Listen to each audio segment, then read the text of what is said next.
As our story comes to a close, I'd love to hear from you. Where in the world are you watching from tonight? Drop your city or country in the comments. I read every single one. And if this story touched your heart, don't forget to subscribe and turn on the notification bell so you won't miss tomorrow's special episode. Another unforgettable journey awaits, filled with love, secrets, and second chances. Until then, thank you for being part of this growing family. Let's continue discovering beautiful stories together, one day at a time. She disappeared after saving his life.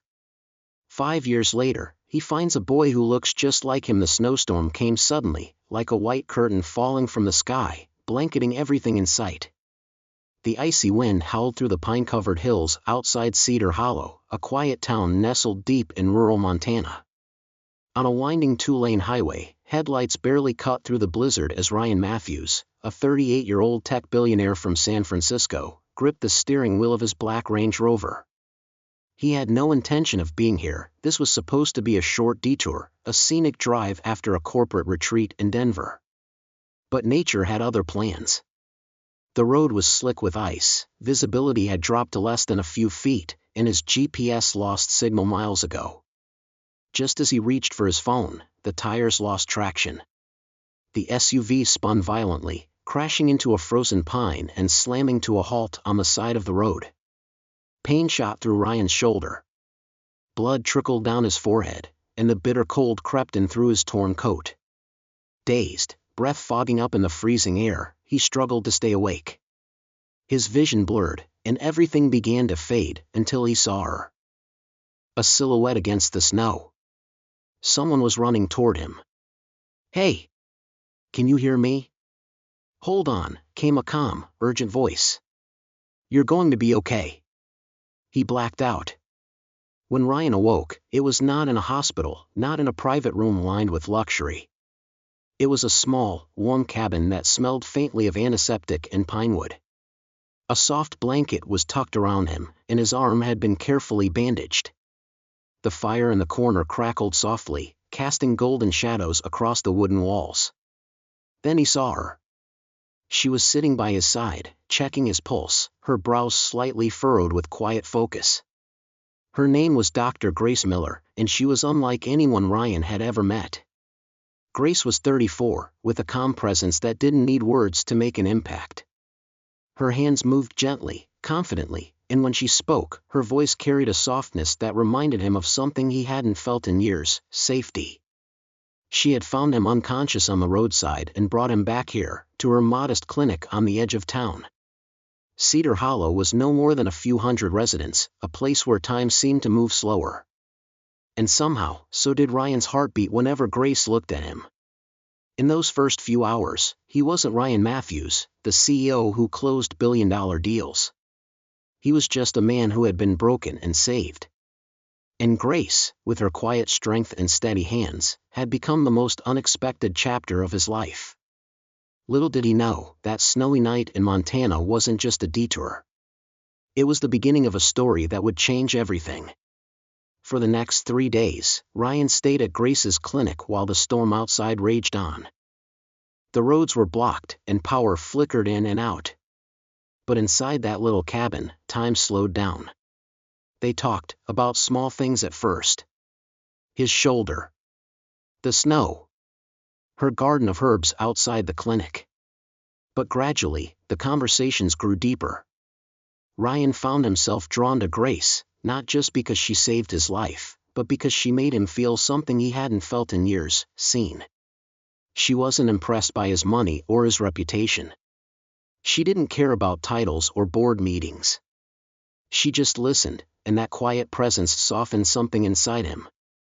On the third night, as they sat by the fire, sipping tea from mismatched mugs, Ryan asked her, "Why here? Why Cedar Hollow? You could be working at the top hospitals in the country." Grace didn't answer right away. She stared into the flames, her expression unreadable. "Because this is the only place where no one knows who I am," she finally said, her voice low. "Where I don't have to explain my past." There was a pause.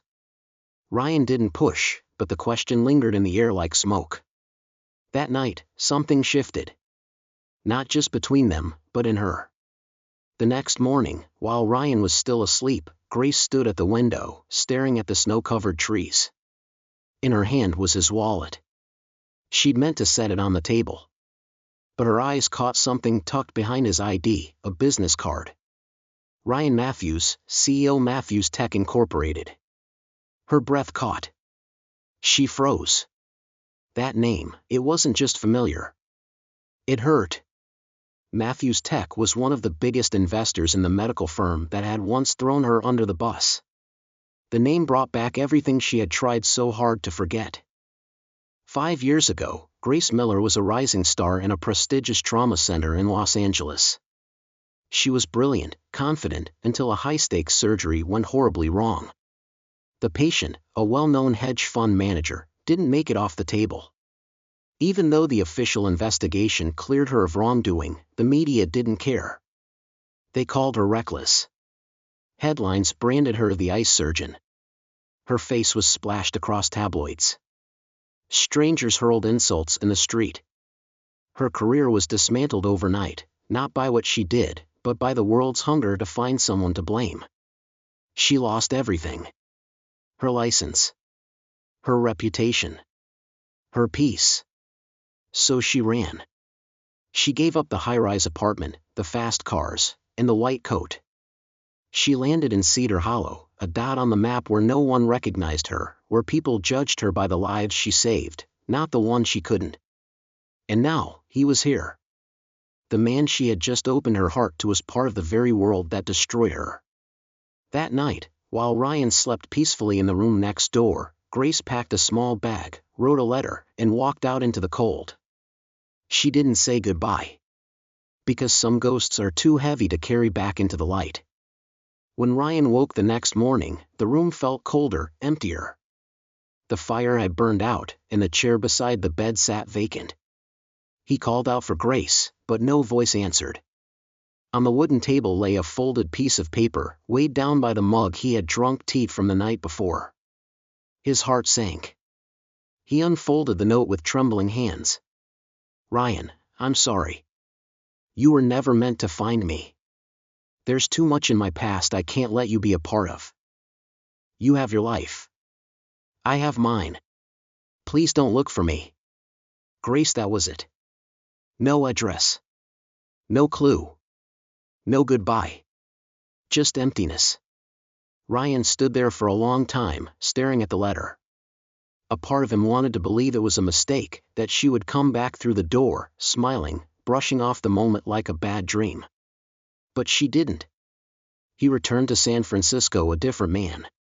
The penthouse, the parties, the boardrooms, they all felt hollow. The world saw Ryan Matthews, the billionaire tech visionary. But behind the tailored suits and press conferences, he was just a man haunted by the one person who made him feel whole. He searched for her. Quietly at first, calling local clinics, small-town hospitals across Montana and Idaho. Then more desperately. He hired private investigators, tracked down any Grace Miller who had once held a medical license. But she moved like a shadow. Every time he got close, the trail went cold. And then, one day, nearly 6 months after she vanished, he found something, an old clinic registration in Missouri under a different name. The photo was grainy, but he knew those eyes. She had changed everything, her name, her address, her entire identity. And she wasn't alone. The report mentioned she had stopped working at the clinic a month earlier. But there was a note, left due to pregnancy. Ryan's breath caught. He read that line again. Pregnancy. His mind reeled. Could it be?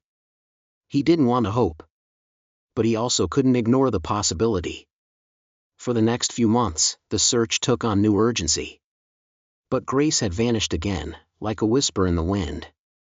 She bounced from town to town, never staying in one place for too long.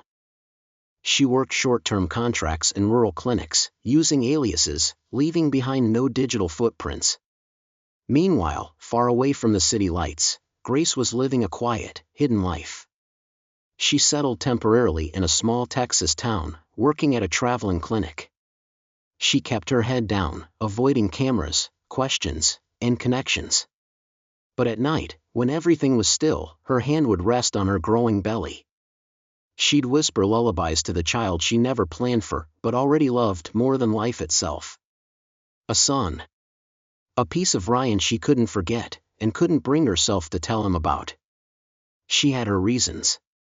Fear. Guilt. Protection. But deep down, she wondered if he ever thought about her the way she still thought about him. 5 years slipped by like pages torn from a calendar, gone, but not forgotten. Ryan Matthews never stopped searching. By day, he was still the face of Matthews Tech, confident, composed, calculated. But behind closed doors, he chased ghosts. He followed leads from coast to coast, through quiet towns, remote clinics, anywhere Grace might have gone. Most turned up nothing. Some led to brief flickers of hope, an old photo, a misplaced medical form, but each time, she was already gone. Until one rainy afternoon in early spring. Ryan had traveled to a small town in Tennessee called Willow Creek, invited to a charity event sponsored by one of his foundation partners. It was the kind of public appearance he usually dreaded. But something about that town, the name, it tugged at him. The event was held in a local elementary school gym, folding chairs, hand-painted banners, and children darting between tables with sticky fingers and wide smiles. Ryan stood in the corner, polite, distant, until his eyes caught movement across the courtyard. A boy. Maybe 4 or 5 years old. He sat quietly, drawing with a crayon, away from the crowd. Brown hair. Fair skin. But what froze Ryan in place were the boy's eyes. Gray-blue. Just like his. His heart slammed against his chest. He crossed the yard slowly, cautious, unsure. "Hey, buddy," he said gently, kneeling beside the boy. "What's your name?" The boy looked up with curiosity, not fear. "My name's Liam," he said with a smile. The name hit Ryan like a punch. Liam, the very name he had once imagined for a son he never had, or thought he didn't. Before he could ask another word, a voice rang out behind him, soft but sharp. "Liam. What are you doing?" Ryan stood. Slowly. That voice, he knew it. He turned around, and there she was. Grace. She looked almost the same, but different. Her long hair was tied back, her face a little more tired, her eyes carrying the weight of years she never meant to live alone. And yet, she was still the most beautiful thing he'd ever seen. Their eyes locked. She froze, her breath caught. Her hand instinctively reached for Liam's, pulling him gently behind her. "Grace," Ryan breathed, barely a whisper. "It's you." "What are you doing here?" she asked, her voice trembling, eyes wide with panic. He stepped closer. "He's my son, isn't he?" She didn't answer. Her silence was louder than any scream. Ryan's voice cracked. "You left. You didn't give me a chance to fight for you, for him." Tears welled in Grace's eyes. "I was protecting him. And you." "I've missed 5 years," Ryan said, emotion rising in his throat. "Don't make me miss any more." Grace closed her eyes. Her heart screamed with fear, guilt, and love. She finally whispered, "Yes. He's yours." And just like that, time stood still. In the rain-soaked courtyard of a forgotten school, 2 lives, once torn apart by fear and fate, collided again. This time, there was no walking away. Grace stood frozen as the rain fell gently around them, her fingers clenched around Liam's tiny hand. She had played this moment 1,000 times in her mind, Ryan finding her, asking questions she wasn't ready to answer. But now that it was real, she felt completely unprepared. "Please," she whispered, "just walk away. Let us be." But Ryan didn't move. His eyes, damp with emotion, never left hers. "I've already lost 5 years, Grace," he said, his voice low and firm. "I'm not losing one more." She wanted to argue. To protect Liam. To protect herself. But the truth was, she didn't have the strength to run anymore. The guilt had worn her down. The fear had drained her. And somewhere deep inside, she still loved him. They sat in silence that night, in the small house Grace had been renting. Liam, still too young to understand the storm swirling around him, fell asleep curled up on the couch between them. "I was scared," Grace finally said. "Not just of your world, but of mine. Of who I used to be." Ryan reached across the space between them, gently taking her hand. "You never stopped being amazing, Grace. You just stopped believing it." Over the next few days, they talked, really talked. About the surgery. The fallout. The headlines. The shame. Ryan listened without judgment, without trying to fix anything. He was just there. And that was more than Grace had let herself hope for. But not everyone was ready to accept the reunion. News of Grace's resurfacing, and the child, quickly made its way back to Vanessa Crane, Ryan's ex-fiancée. She wasn't surprised. She had always sensed that Ryan's heart was somewhere else. But she wasn't about to let go quietly. A few days later, Ryan received a message: "If you choose her, I'll make sure the world remembers every detail of her past." He showed it to Grace. Her face went pale.